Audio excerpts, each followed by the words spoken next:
to draw the line. You've got the body, now you want my soul. Don't even think about it, say no, go. Well, I'll do anything that you want me to do, yeah, but I'll do almost anything that you want me to do, yeah, but I can't go for that, no. No can do, I can't go for that, no. No can do, I can't go for that, no. No can do, I can't go for that, can't go for that, can't go for that. I can't go for being twice as nice. I can't go for just repeating the same old lines. Use the body, now you want my soul. Oh, forget about it, say no, go, yeah. I'll do anything that you want me to do, yeah, but I'll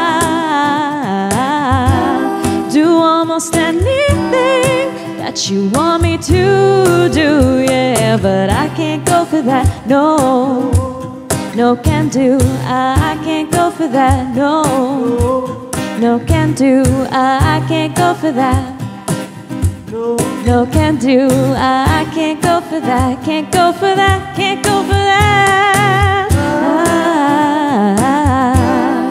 I'll do anything that you want me to do, yeah, but I'll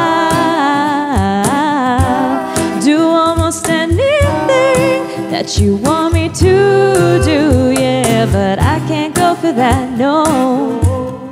No can do, I can't go for that, no.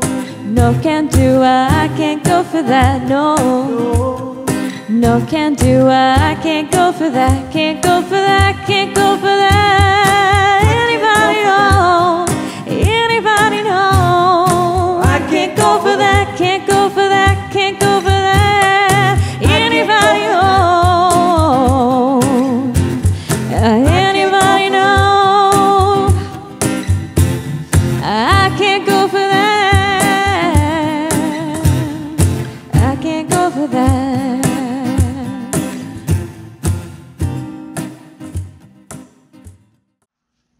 Hello everyone, welcome once again to the pre-recorded live show for Kindred UMC. I am the pastor, Chris Haden. Hi, I'm Courtney. I'm the Director of Community Engagement. I am Preston and I love football. Are you loving your scores in your fantasy league this week? Football, not fantasy football. I love fantasy Real football. football. Yeah, real football that men play. Okay?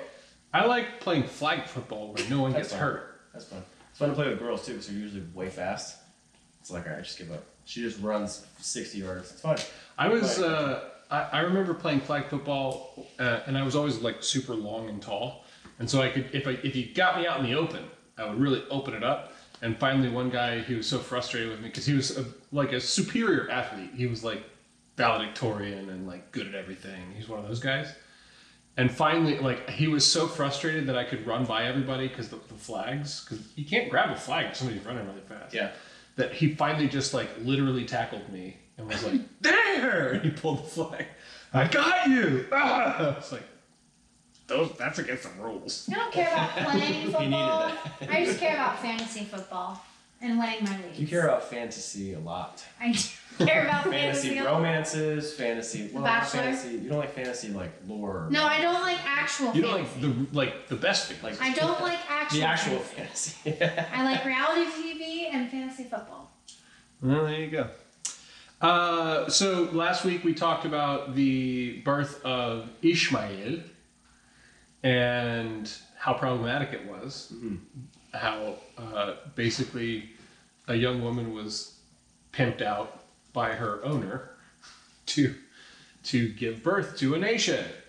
Before we jump into this week, which is the sacrifice of Isaac, and we'll cover some ground in between, because I realized, like, as I was making the series, like, you just can't do every story in here because it'll be like a year-long sermon series because everything is anyway. So anything from last week that you have? You mentioned something. I did have something that I mentioned to you after. Yeah. And it tied into what we were talking about later, and I should have watched it again. I can't remember what it was. So the point was, it was related to me teaching, and I teach drums. If you want to learn drums, learn from me. I don't have cards. But it was speed and consistency. Oh. Acceleration versus appreciation. I remember because we talked about Yeah. the guitar part, like how like sometimes you get into a thing where you can't make progress and you just have to sit there and repeat it. Yep. Yeah. Yeah. Yeah. Now I can't remember what that had to do with. So what we're the talking analogy is when we're at a certain speed in science, the speed it's constant. That's what your speed is. We're gonna stay there. That's your Like your tempo. That's your tempo. And even in that sense, it's not really what I'm talking about. It's more of the learning curve. Okay. We're gonna be here. You're there. If we accelerate to another curve, that has been either forgotten or not compiled on or appreciated, which is what the acceleration is for. I'm sure we'll have to mute. So you're. So Yeah. you're. Is everything all right over It there? fell off. Okay. So the acceleration related to speed is the next speed going to. And then you've got to learn to slow the acceleration down and stay consistent at another level. It made sense because of the Sarah thing, or Sarai, excuse me. How she quickly turned and lost appreciation for. Oh yeah, she's the one who was like, Yeah. "Hey, you should go get pregnant with my hubby over here." and it was time And then to- all of a sudden she did, and then she was like, "You whore!" What was the desperation?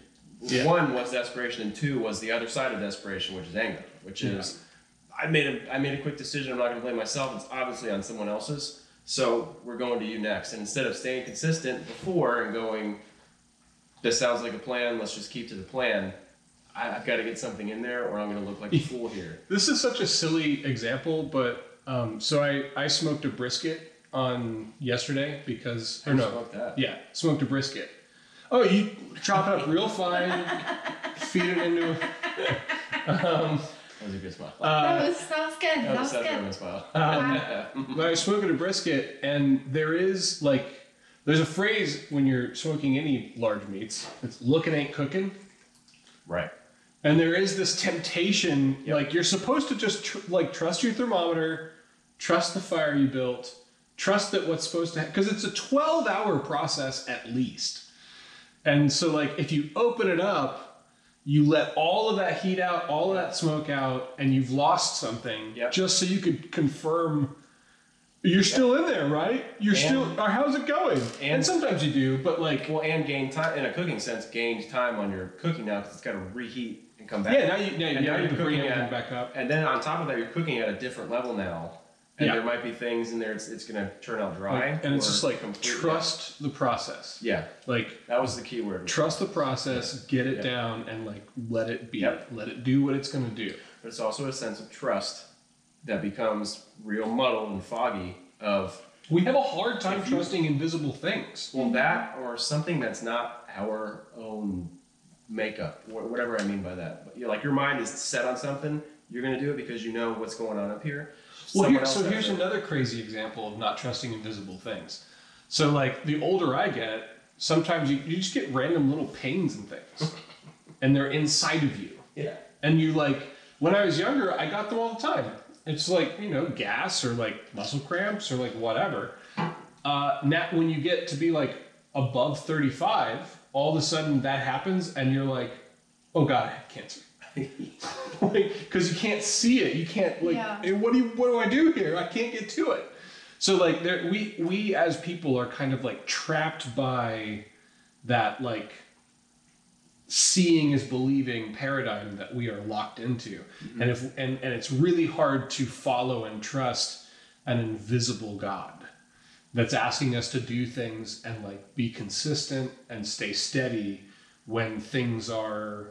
It's very tempting to like, it's all falling apart. We have to change course entirely, Like that's our tendency because we want to do something to affect an outcome. But that's in fact, it's a far stretch, but like it's that the anxiety prayer is something I want to talk about in this week's stuff too. So, all right, so we're going to move on to the birth of Isaac has happened. So Ishmael was born. You got that over there? I'm just worried it's gonna be like. It keeps falling. Can you just like hook it and let it be? Yeah. Like, let's try that. Okay. All right, and then literally hook it on. Oh, like down? Yeah, so it can just hang off of your collar. Okay. So it's not pinned. Yeah. Like That's all I'm doing. Yeah, that's fine. Okay. It'll pick that up. Cool.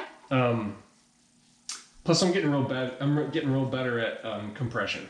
Awesome. So okay. So last week, Ishmael was born to a slave girl. She ran away because everybody freaked out after that happened. She was kind of ordered by an angel to go back.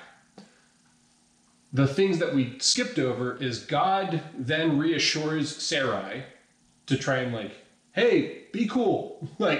It's gonna happen. Calm down. It's gonna happen. It does happen. Sarai, in her old age, gets pregnant with Abram's son. And by this time, they establish a covenant. Now they're Abraham and Sarah. Their names change after the covenant. And sure enough, with 2 children from 2 different mothers, of course, there's strife in the home. And so Sarah gets really upset. Sarah, who was Sarai, Sarah gets really upset and says, "You have to kick out Ishmael's mother, my slave girl."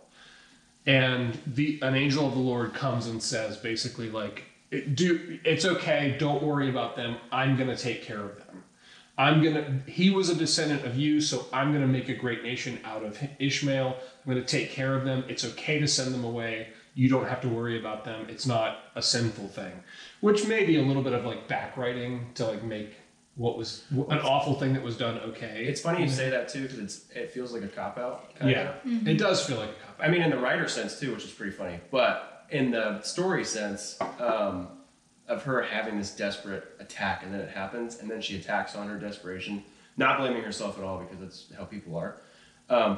Sarah never really accepts responsibility for it. Plus, she trusts the process of, let me get it out of your hair and we can move on. And she's like, oh, that's good. And again, there's something about as we read these stories, there's something about you have to understand the writer was trying to make sense probably of a geopolitical reality. Yeah. And this was an origin story that could explain the conflicts in modern day, And when I say modern day, I mean thousands of years ago from us. Yeah. But further ahead than when the story was set. So anyway, a lot of stuff has happened, and now there is Isaac, who is born to Abraham and Sarah, and it's Abraham's only son, and they're old, so he's a valuable son, because in Hebrew culture, it's a patriarchal culture. Sons mattered more than daughters, unfortunately, and also having children was a big, huge deal. So Sarah and Abraham have one son, one and only son, Isaac. And that's where we're going to pick up in Genesis chapter 2, verses 1 through, I think, 19, maybe 16, 19. I can't remember. Here we go. After these things, all the things I just said, after these things, God tested Abraham. He said to him, "Abraham," and he said, "Here I am." He said, "Take your son, your only son Isaac, whom you love, and go to the land of Moriah, and offer him there as a burnt offering on one of the mountains that I shall show you." I shall show you language, hearkening back to the take all of your things, take all of the people, take your wife, and go to a place that I will show you. Same thing. Sacrifice your son, go to this area, and to a mountain that I will show you. But it's also the go. We always, not we, but people learning a story or something like this to reference to, or at least, I think reference is right. Reference on, or take hold to, or take heed to. The go part is always glazed over because it's just a verb, but the go is the hardest part here. It's not, that mountain looks real scary. Well, I would argue the sacrifice of the son is the hardest. Yeah. Maybe. I hear what you're saying. I know, actually getting up and moving. Yeah. That, that's what a calling is. Yeah.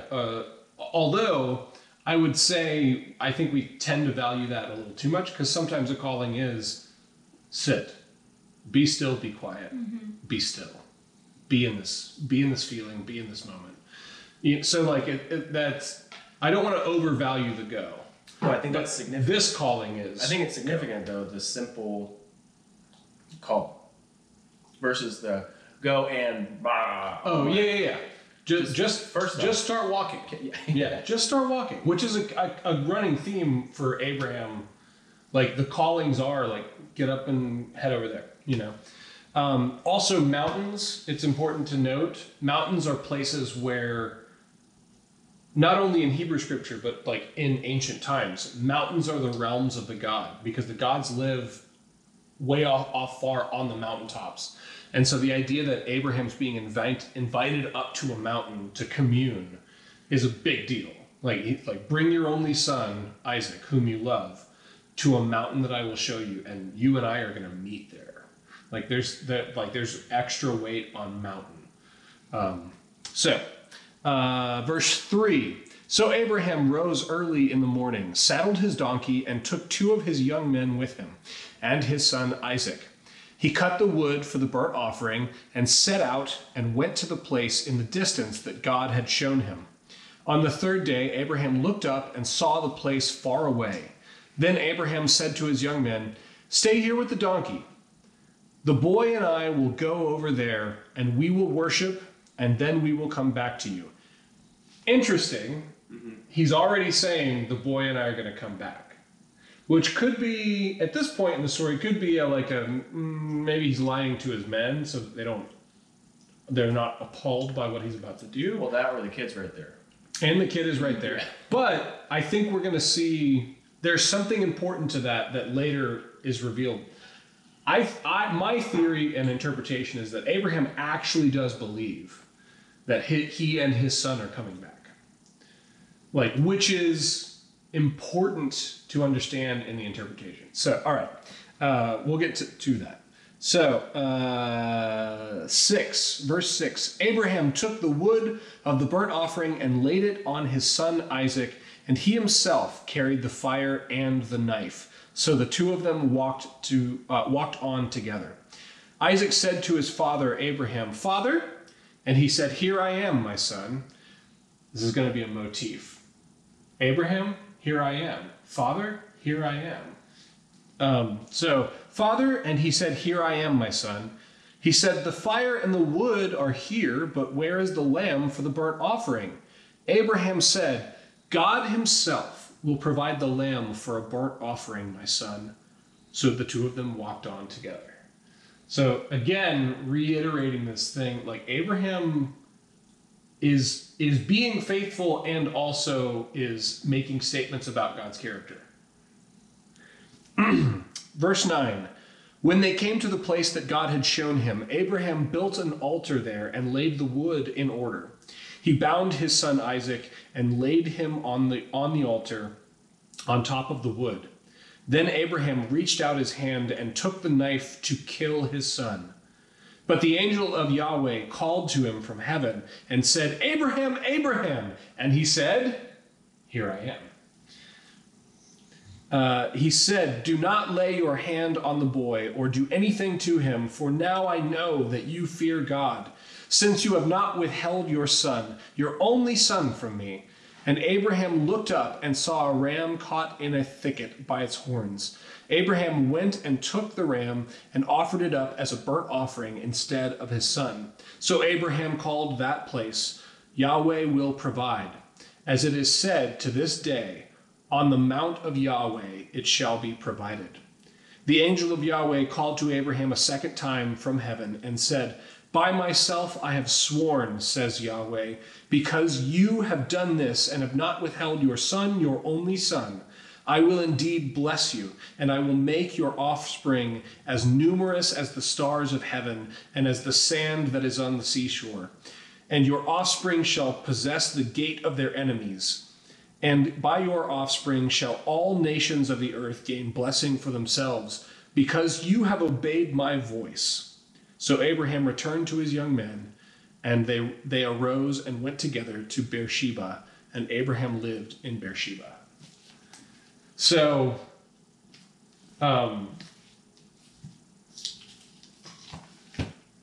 most people, when they read this story, their natural response is, oh, God, what a dick. What a total asshole. Like, who would ever require or ask this of somebody, especially if you knew you were going to change your mind? Like, what a jerk is this God that we're worshiping? I think, and I agree, like at face value, that seems pretty awful. So I understand that, and I too had that when I first encountered this in my younger years. I think the key to understanding this is, and it's something we've touched on before, one of the darker things that's on the fringe of the Old Testament is child sacrifice. And we've gone over this before, but I think it bears repeating. If you're a society that believes that God sends rain, or the gods, because it's competing gods, it's a pantheon of gods, and your God in your area that you have a relationship with, that you have to keep happy, that's what feeds your family. That's what feeds your whole town. And so you have to keep that God happy. And so from that arises sacrificial practices. Just because, again, so where we started, human nature's tendency to, we can't just wait it out. We have to do something. Even if what we're doing isn't doing anything about it, we have to do something. And so our human tendency brings up this sacrifice thing. It brings up this idea that it's not raining. How do we make the gods happy? We give up what we love. And, oh, it's raining. We had a bountiful harvest. How do we express our gratitude to the gods? We give up what we love. And so it creates this ever-increasing give up what you love. And left to its own devices, without any intervention from like a cultural or religious or a spiritual thing, like without somebody stepping in and saying, hey, that's not the way it's supposed to go, left to our own devices, that escalates and escalates and escalates until you get to what's the most important beloved thing that we could give up to show the gods that we are on their side and that we are faithful and we love them. It's our firstborn son. So we will sacrifice our firstborn son because we desperately need it to rain. And if it doesn't rain, we're all going to die. So Isaac, you have to die to prove that we love this God so that we can survive. Like that's the paradigm that everyone is used to who would have read this story originally. So while we read the story and God says, I want you to give your only son, and we go, holy shit, what a bad God. Like what a bad, terrible jerk of a God. Everyone who heard it the first time would have immediately gone like, yeah, like you do. Like, yeah, like gods do. And so the writer is using that expectation as a basis so that he can later thwart that expectation. Like, and the real gospel message, the real good news in this text is the later thwarting of how everyone expects the story to go. Everyone expects the binding of Isaac to end in Isaac's death. The good news comes from this God, which is unlike any God that people knew of at the time, who says, no, no, no, I don't want your son. Like, that's actually progressive, like really radical, very good news that there is this God. And again, the nature of the Hebrew God, there's a God who is above all other gods, who supersedes all the gods, who says, don't sacrifice human life. Don't ever do it. And then later we're going to see, as the laws become more like acted upon and more explicit and spelled out, all of the laws are very detailed and very specific to avoid the, well, I don't know, maybe what if we gave him Tom? You know, the laws are very deliberately explicit, and everybody gets bored and bogged down with the laws, and they're antiquated and they're old fashioned. Anybody who, like, it's like the people who quote Deuteronomy or Leviticus. It's like, come on, like that's, you idiot. You're missing the whole point. That's not the point. But the specificity of that those laws are spelled out with is indicative of the good news that this is a God who doesn't want you to be playing guessing games. This is a God who wants you to know exactly where you stand and what this, like, your relationship with this God is firm and solid and never has to be in question. You know exactly where you stand. And even though we can get legalistic, and certainly the church is guilty of that, that was actually really, really good news because nobody had to play guessing games about what to give up. So, like, this is actually a cure for anxiety, like, which is interesting. Because, all right, well, first of all, just let me pause there before I move on into my next section. Like, thoughts, questions, comments, concerns? Does that make sense to you? Do you have any questions about that? Does it make you think of anything? That makes me think of a lot, but I'd like to go all the way back. So we've got name changes. Yeah. H in names is significant. Well, there is no H in Hebrew, so. So what's the Abraham, Sarah name change? I would have to go and get much more detailed in the. Sometimes it's really explicit. Like later, we're going to see a character named Jacob, and Jacob means heel puller, and he's a trickster. He'll pull your leg, and his name means heel puller. And then later he has a confrontation with God, and God changes his name to Israel, and Israel literally means, which is Israel, the nation Israel that we understand today. Excuse me, sorry. We had steak for dinner. I'm burping it up. The word Israel means to wrestle with God. And so, like, those are very literal name changes, you know. Abram and Abraham, there is more meaning to it, but that wasn't the text that I studied. I studied the Isaac text. Okay. So I don't have it off the top of my head, and it's not as straightforward as those. So Sarai to Sarah and Abram to Abraham, there is significance there, but suffice to say, name changes, because names are magic, and I mean, like, they're not magic, but they're magic in, like, Hebrew and early Christian culture. And that's why Jesus changes a lot of the names of his disciples. Like Simon, he changes to Petra, which means like stone, to build with. You're going to be the building block that I'm going to build my church on, you know? And so, like, there's a lot of that happens throughout all of the Old Testament. And it's really about the fundamental change in identity. And this is something we also, like, you may even see it in, like, we've been watching Buffy the Vampire Slayer. There's a lot of demons and stuff lately. And so, like, there's something about knowing the name of a demon, which sounds very magical, but if you really bring it back home to, like, personal stuff, I don't know why, I've just been anxious. I've just been really anxious. And then there's, like, magic and power in naming the... I'm worried that I have imposter syndrome. I'm worried that people are going to find out that I'm not as smart as I think I am. There's magic in just naming the demon, you know? Like, that can go a long way to just alleviating unnecessary anxiety. So, like, names have a really special power. When you know the name of something, it can change it can put it under your control, or it can change its purpose. You're speaking it into existence. Yeah. And so to change Abram and Sarai to Abraham and Sarah, it's in essence establishing a new direction for them and a new identity for them. Yeah, that's where I kind of was getting with it. That person's no longer. Mm-hmm. Maybe even don't think about that anymore and keep moving forward. Well, and also there's something about Sarai and Abram are kind of in Abraham and Sarah. So it's not even, if I could make a slight change, it's not even don't think about that person anymore. It's like that person's coming with you, but you are different. Okay. You are a new creature now. And part of that new creature is everything that you experienced, you know? So it's not completely like do away with the old. It's just, no, we're going somewhere new now. We're taking a turn here, you know? Anything else? Great. That's very good stuff. Anything else? You have anything? All right, I got more. No. During the sacrifice scene, I've always picked this as I was a kid. There's a quick turn to another option.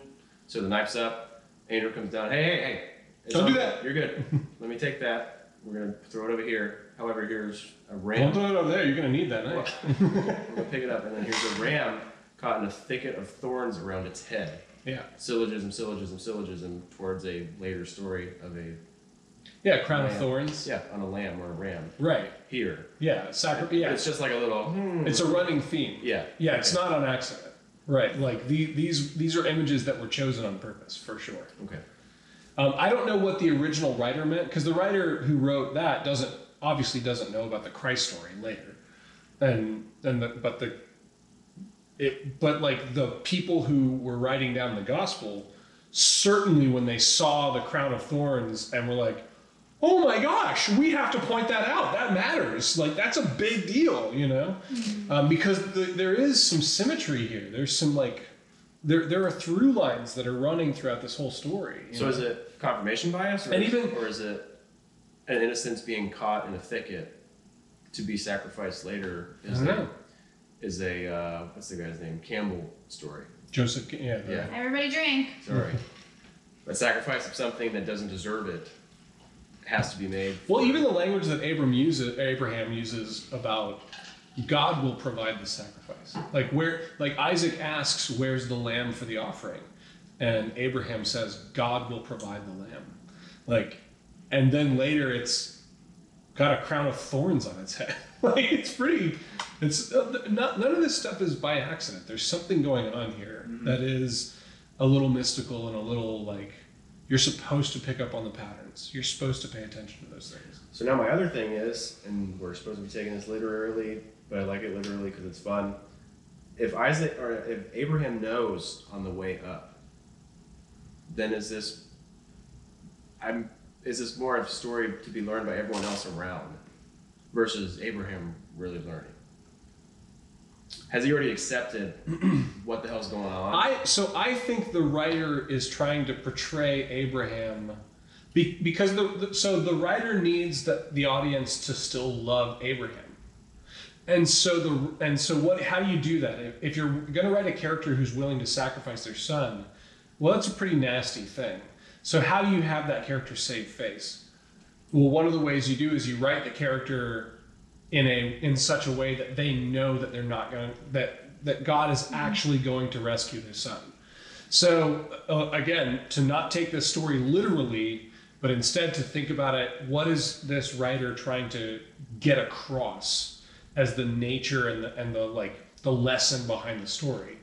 And so like I think the writer is giving those tips of the hat, one, to make a statement about Yahweh's character, that Abraham, who is the closest to Yahweh, who knows him best, says, there's no way my God would ask me to do this. And then also to save Abraham, because Abraham's our hero. And so Abraham also needs to save face. So it does, I think it's a mechanism to do two of those important things that the story has to accomplish. It's like efficient writing. It's good character development. That's what I think. Anything else? That's all I had. Okay. So I want to talk about, because I've lifted up the anxiety thing. I don't know about anybody else, but certainly in recent months, I'm a lot more anxious than I've ever been in my life. It's like quarantine, protests. I'm in a new position trying to create a new kind of church. Like there's just a lot of things. And so like I will literally wake up in the middle of the night at like 4 a.m. I will like startle awake. And especially when it's late at night, you have that magical nighttime kind of foggy, dreamy kind of state where you can believe irrational things in that state. And like almost every time I do that, I wake up panicky, like, and I have to talk myself back into it. And so like, I don't know if you can relate to that. Maybe you get nervous when you fly. Like, I think that's another kind of like easy, relatable example? I think a good relation is an overstimulated mind causing overthinking. Yeah, Well, I mean, yes. that's me. That's being awake. Yeah. I have anxiety a lot You are a muller. You mull and mull and mull and mull it over. and mull over it stupid over. things. Yep. And I'm like, just go to the bathroom. And you're like, oh, okay. Yeah. So that's my version. I don't necessarily wake Yeah. up in the middle of the night, but my Yeah. version is like But he's saying like how you say I run laps. Like I'll run Yeah. laps Yeah. in my Yeah, head too. Yeah, if I do it in my head, if I don't talk to somebody about it, I don't make any progress, yeah. but I can't stop doing laps in my head. But you're Yeah. also touching on the self-solace point of I need a center first, and then I'll sit and worry about it as long as I know my center's there. I think. I usually text you. Oh yeah, well, yeah, there's that too. Well, so without getting into the detail, because generalized anxiety is pretty common, especially these days, I think with everything going on. common is an understatement, Yeah. and I think everyone's It's pervasive. claiming- I think Everyone's mental health is in the shitter right now. I think that's a thing to say. I think everyone's got it. I think it's just a nice charge word to say you've got anxiety, and I don't mean to depreciate it or anything, but it's everyone's got something thing going on. And Well, some people can mask it, and some people can't. So here's the thing about, so let's take because I think it's like using round numbers. It's like easy to manage. Let's Yeah. take the flying example. Yeah. So like, I actually don't have anxiety on flights. I love I fly very easily. And so like, I get on a plane, I sit down, depending on how it's going, I'll order a drink, I'll put up a podcast or an audiobook or something, and I will, aside from being scrunched, because I've never traveled first class or anything, aside from being scrunched, if I can be on the aisle seat, I'll like try to stretch out as best I can, and I'll be fine. And then, there are people who are genuinely like panicky, and they're sitting in their seat and they're like not sure what to do, and they have energy and and they can't stop thinking. And so like, here's the thing that's so weird about anxiety. What in the world can someone who is worried about flying do to prevent the plane from crashing? You can't. There's absolutely nothing to do. The plane's either going to crash or it's not. I think that's where most of the anxiety lies. Yeah. First off, lack of control. I would go over my head to bet is 90% of anxiety. Is loss of control, or it's in some vein of that. Something of someone else is in charge here. Well, so I don't get to say. Or, pressing a little deeper, because I think we're at a secret to life kind of place. Life, in my experience, is a balance between. It's the serenity prayer for those who are familiar with recovery. It's the key to life, like the secret to life, is truly internalizing, like, help me to change the things I can change, help me to accept the things that I cannot, and help me to know the difference. That is, I think, the key to general contentment with your existence. And so I bring that up because, one, obviously, we're in a very anxious time. Elections coming up. Ruth Bader Ginsburg, for God's sake. Like, we're looking at a potentially very conservative court. That fills me, like, I literally teared up last night. Like, I literally was like, that's the game. Like, I said it out. My mom texted me and was like, RGB died. And I literally turned to her and I was like, that's the game. That's it. Like, I don't know what to do now. That's going to fundamentally, and so I don't want to process my politics about that. very spirally. But it sent me into a spiral, Yeah. And it's all, again, the delusion of, aside from voting in November, I have zero power. I don't have any power in that. Like, the people who are in power to make those decisions are in power to make those decisions.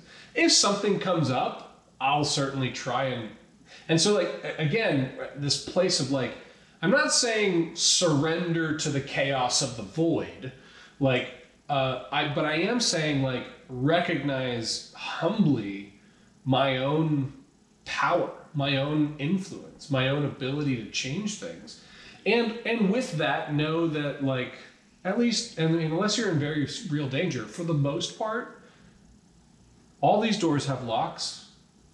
Like the dog is a warning system in and of itself. Like we're not in any danger, you know. like we live in a relatively safe society, and if I need to, I can call the police, and we've got plenty of food in the fridge and the freezer. We have electricity. We have climate control. We have, you know, like there's just so much to not worry about, and yet when I find myself in like the still quietness of my own soul, it is this weird delusion of like not knowing what again, it goes back to calling. What is it? Are you doing what you are empowered and called to do? And if you are, take a deep breath, relax in the relationship with a God who doesn't want your all, who will provide the sacrifice. You know, the good news of a God who has called you out into the wilderness, but also is going to provide the ram, you know, doesn't require you to give up the things that you love the most in order to please him, you know? And there's something about that power control, because that's what sacrifice is born out of. Sacrifice is born out of trying to control the elements and maintain our relationship with this God who, and there's something about, it's very difficult, relaxing into the starting place of all of this before anything was ever spoken, before anything was ever even existed. The starting place of all of this is a loving God who accepts you and loves you graciously as you, like, period. That's it.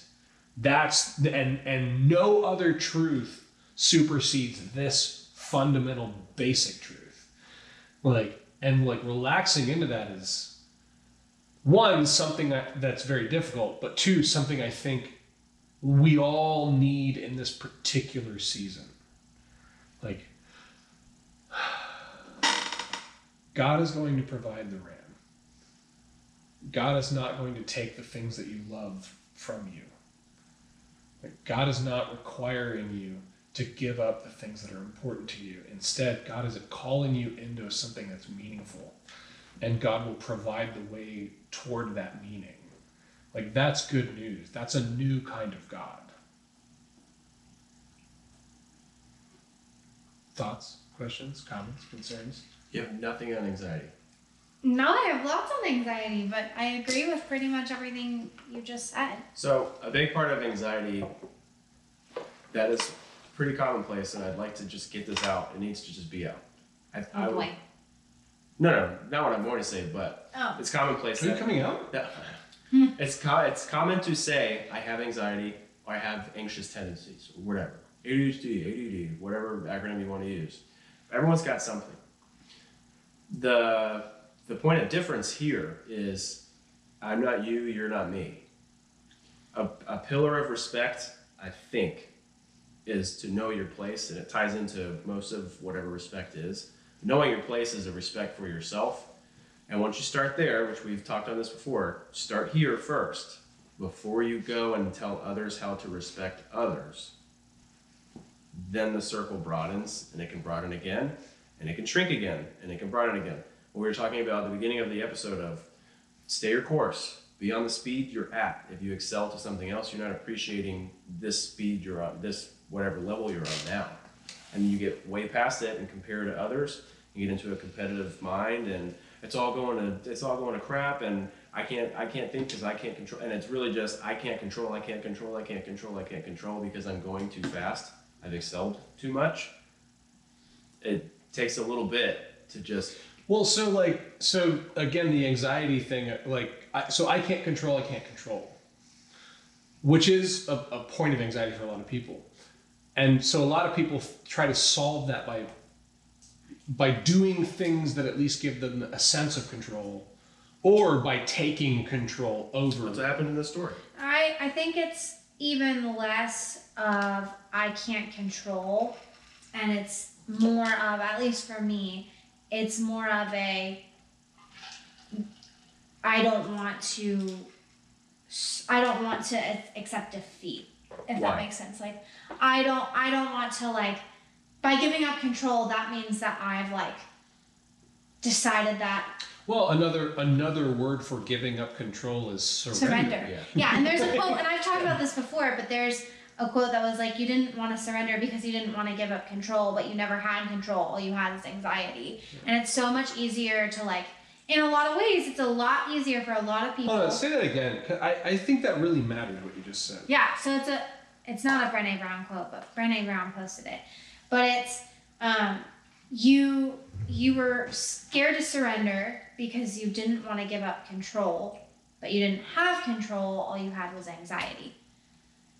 And, like, for a lot of people, this is the Christ story. Yeah. This is the Christ story. For me included, like, that's absolutely, like, totally 100% true. Like, it's so much easier to run laps and to mull it over and to think through all the possibilities, because in that element I still have some semblance of control of the situation. So we use the phrase off. coping mechanisms. Yeah, and I'm sorry to cut you off before you go.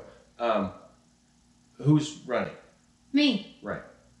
That's the whole thing. But you forget. Because Yeah. you're like, the next lap's coming.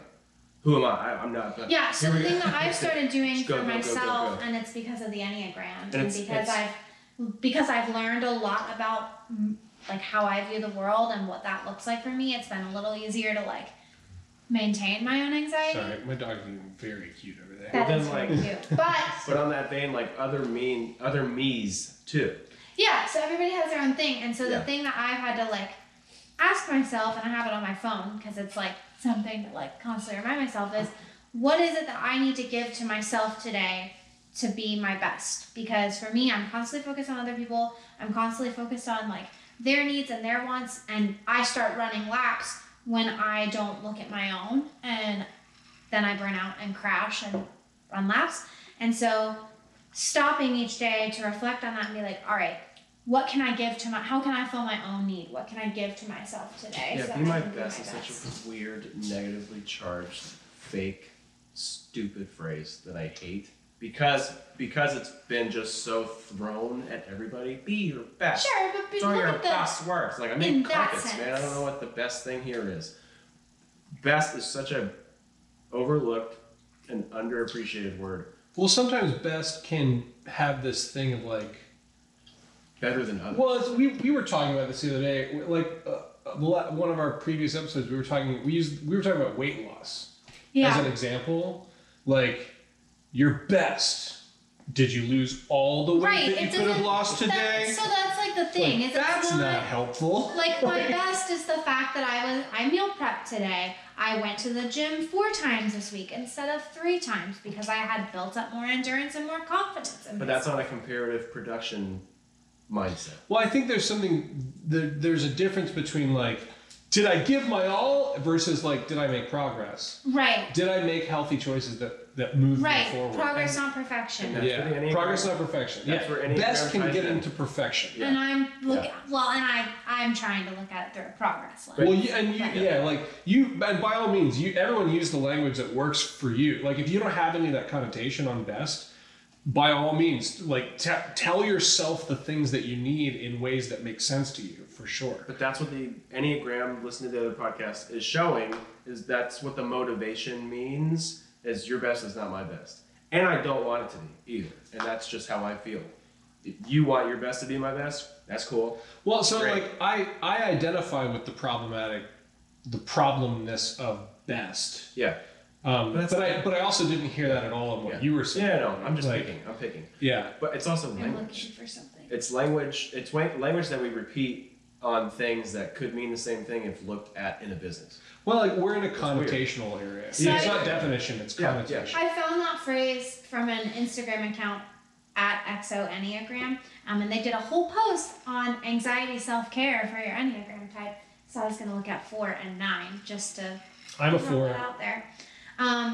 Anxiety self-care for 4s is what objects, memories, or beliefs ground me throughout the daily and hourly changes in my life. Huh? Ground you. What objects, memories, and beliefs ground me throughout the daily and hourly changes in my life. Yeah, the 4 stuff on the Enneagram never really helps me. Yours is what 3 things do I choose to prioritize today? I can tell you if you want. I have a story. So I did 2 church services today in the morning. One is from 9:30 to 10:30, and one is from the same time at 10:30 to 11:30. And I have to be from Altamont to Castleberry, which is 10 minutes away for those that aren't from here, from each other. So in essence, if the first service doesn't end early, I'm late for the second service, which I start. So and it's raining, and everybody's driving slowly, and the pastor went over 20 minutes in a sermon, so much so that I start getting upset and forget what the sermon's about. So I'm driving on the road, blah, blah, blah, going through, I'm late, I'm not gonna make everybody appreciate me, no one's gonna know that I'm doing business, I'm not being productive, blah, blah, blah, blah, blah, blah, blah. And I'm like, what was this sermon about again? And just almost bawled on the, well, it's raining and people are swerving and blah, blah, blah, blah. And it was about, and not to plug them, but it was about learning how to forgive while forgiveness is not really warranted. And that's what the whole purpose is for it. It was rough. Yeah, it's easy to forgive somebody who deserves it. Oh, yeah. Yeah. That's not what it's for. Yeah. But the point is, tying into motivation on connotation versus definition of a word. And I don't know where we started there, but it was best. No, I know it's the best thing. What 3 things do you prioritize? It was kind of getting into where do you interject yourself in this type of talk. And it was going back to, this is happening and my desperation is making me want to change it and control, which leads to anxiety. And if it doesn't happen the way you had planned it first, and plan B doesn't work and plan C doesn't work because you haven't agreed with yourself that you probably can't do it or shouldn't do it, because... Well, and there's no amount of there's no amount of fury that you can muster in the midst of traffic that will ever make the traffic go faster. There's none of it will work. You know? In fact, it'll probably make things worse. How many times have we seen where people get over aggressive in their driving and then make horrible mistakes? And that's a metaphor for all things. Not only will the doing laps and constantly trying to stay in control, not only will that not help, but it will also make things worse. And it again, the metaphor of sacrifice it applies to modern day stuff. The metaphor of sacrifice is, I'm anxious, what can I do to make this, I don't know if we're gonna have enough food to eat. How do I make that? I know, I'll go burn some of the food. Well, you just made it worse. You just made it worse. So and there's something in this that this is a God who is saying, ooh, everybody take a deep breath. Yeah, woosah. You are responsible only for the things that I have called you to. And everything else, I got. That's really good news. And again, to go back to the surrender thing, this idea of trying to manage the anxiety by implementing more control or implementing more measures, coping mechanisms, and when the so answer is to die to the anxiety, to surrender power, surrendering power over the things that you actually can't, so to use the example that we started with the plane, maybe next time, if you are an anxious flyer, try surrendering power to the pilot. Instead of saying oh God, I hope we're gonna and try to give over control of your life. My life is in the hands of that person. They have to do their job. And that will not work out 100% of the time, but it'll work out more often than it does, way more often than it doesn't. And then you can then apply that to all kinds of things. When I wake up in the middle of the night and the ice maker makes noise, and I go, oh my God, someone's in the house. Get the gun. Get the gun. You know, like, and I have this weird irrational fear. One of the ways that I talk myself out of it is I go, the dog's not barking. Like, I'm surrendering control. I'm not going to go check if someone's in the house. That's his job. You know, like, I'm letting go of the things that are out of my control. Either someone's in the house or they're not. But I don't have the ability to know that. This touches a lot on micromanaging. A lot. Surrendering control to people that you have delegated to do work under yourself, that you have hired yourself to do work that you would like done. Who will undoubtedly do it differently. Oh yeah. Yeah. Mm-hmm. But that's the whole point of delegation. Yeah. Let me see what you can come up with, and if it's not up to par, we'll fix it to how I'd like it to be done. However, you have full reign here. Yeah. Which most people cannot do. Right. Yeah. Which is literally a productive business loss of control. So Yeah. I feel like I don't know what time we're at. I feel like we're approaching the end. We're there. Yeah. So, But tying it into like a due process Abraham story, and especially what you noticed before, we're going to come back, by the way. So the due process here being, we're going to follow. Well, I'm going. I've already learned this. I think those are statements of faith from Abraham, saying the God that I serve is different from other gods. The God that I serve is a God who, though I am being called into a dangerous place where the things I love are at risk, I trust that this God is going to provide and go with me, and that this God does not need me to sacrifice the things I love. In fact, it's the opposite. This God wants me to have the things that I love and that will be life-giving and will be edifying to me and for me. And again, I think it's almost like the product of the equal sign here. So, all right, so this is kind of a trippy idea, but like, so Christian prayer, a lot of Christian prayer, it has been sold to me as I've grown up in the church as something akin to, so-and-so's got a horrible disease that's terminal. We all need to pray. Let's pray. And so every morning I'm going to pray for that. I'm going to keep, and I have to pray right. I have to pray with the expectation and the proper faith that, like, if I believe hard enough and pray the right way, then God's going to save that person.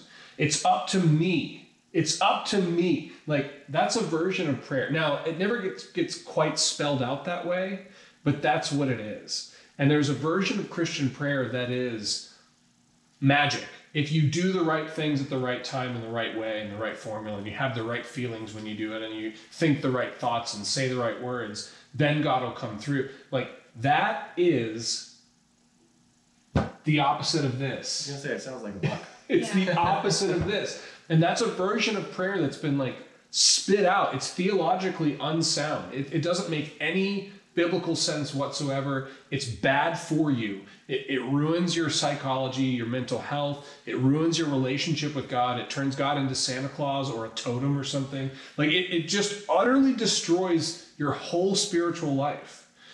And there is this other way of prayer that is, who are you? What kind of God are you? What do you require of me? How can I help? What do you want? This makes me sad. Like, are you serious? Like, cancer's gonna take Tom? You know, like, are you like, what?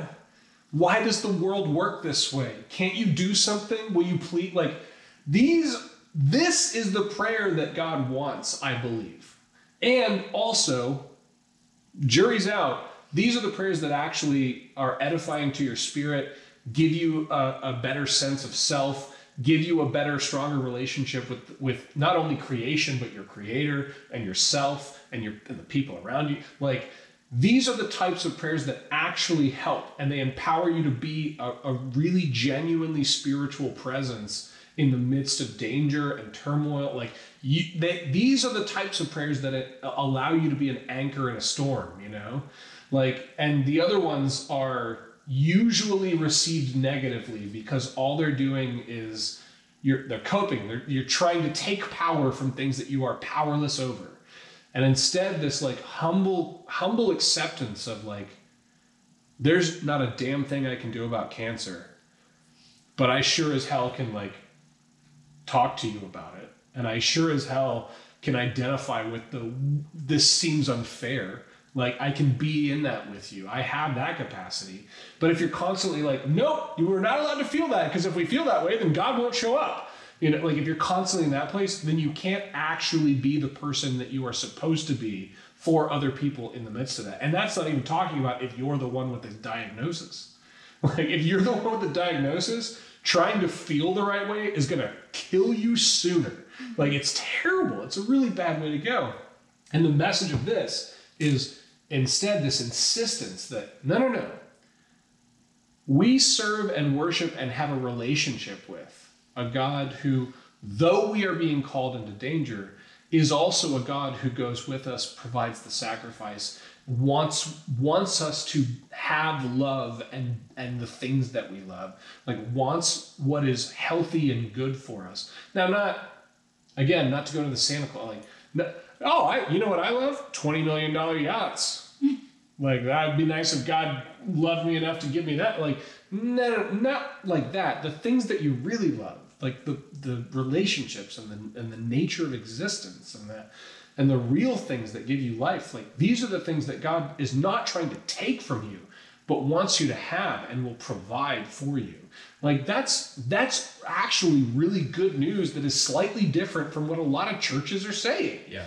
Mm-hmm. You know? We're missing a point here of achieving that is what you're asking for and from. It's a point of solace, really. Then you build relationships through that, and through relationships, and it could be financial relationships or loving relationships or whatever, you find what this best is. Yeah. You find that, and it might do a 180. You might have a 180 and go, this is actually what I wanted. I didn't even know that. I didn't have I had no say, reign, control, or anything on it. The act of surrender, the idea that God might know better for you than what you know, what you think you know about yourself. Like the being willingness to be surprised by what God's going to provide is an act of surrender in and of itself. And again, the Christ story, man, like it is surrender that ultimately leads to life. It's not micromanaging, it's not taking control, it's not coping mechanisms, it's not doing laps in our head. It is the act of surrender that I was going to say permits, but that's problematic. That cooperates with what God is doing. Like God is at work at all the time. God is with you. Can't ever stop God's grace from working on you. You can't ever. It's an undeniable fact about God. But you can. God's not like in my experience, not like an aggressive, forceful. Like if you're not cooperating with it, then I'll be like, all right. But instead, when we surrender and kind of like allow that to work, allow the grace of God to really work its way in our lives and really lean into cooperating with it, it'll lead you to places you never thought. Like, go take all of your stuff and go to a place that I'll show you. Take your son and go to a mountain that I'll show you. Like, and then Abraham's testament, like God will, we're coming back. I know the God I worship. We're coming back. God is going to provide the sacrifice. Like I know this God, and if I do my part, then God's going to do God's part.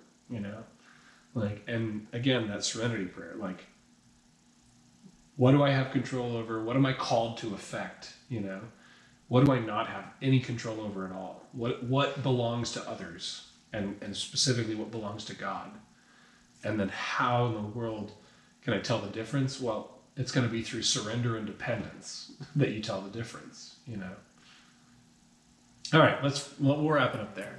May the Lord bless you and keep you. May the Lord make his face to shine upon you and be gracious unto you. May the Lord lift up his countenance upon you and give you peace. Amen. Do almost anything that you want me to do, yeah, but I can't go for that, no. No can do, I can't go for that, no. No can do, I can't go for that, no.